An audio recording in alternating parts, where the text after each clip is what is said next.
After nearly 2 years of discussion, consultation and street protests, Hong Kong's Legislative Council is facing a crunch vote on the government's political reform package. As the debate on the blueprint kicked off today, governments and legislators crossed swords and stood their ground. Joao da Silva reports. In its opening remarks, the government's political reform task force was combative. Despite contradicting poll results, Chief Secretary for Administration Carrie Lam led the charge, describing how her team put together a proposal that gathers support from the majority of the public. This is clearly reflected in a lot of opinion polls that Hong Kong people would like the Legco to support the proposal. So I hope that members, especially those who always say that public opinion is important, that is the Democrats, to actually act on their words and reflect the public's views. In a last-ditch attempt to win over potentially undecided legislators, Secretary for Justice Rim-Skee-yoon rebutted claims that the government's reform proposal is a done deal. He argued instead that it would open the door to Hong Kong's rapid democratization, ultimately leading to the election of all Legco members through universal suffrage in 2020. Fake democracy!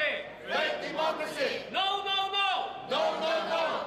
Pan-Democrats were unfazed by Yoon's promises.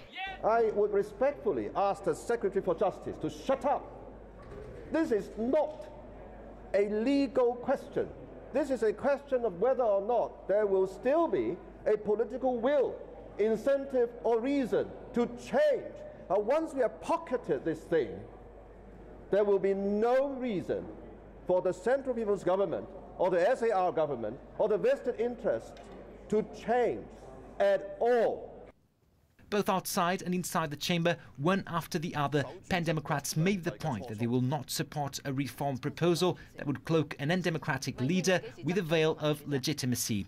Meantime, pro-establishment legislators said a veto would be wasting a historical opportunity. In the past, the CE was returned by 1,200 persons. In future, 5 million Hong Kong people will select the CE. This is an actual progression. To veto the package is equivalent to vetoing universal suffrage for the Legco and universal suffrage for the CE election.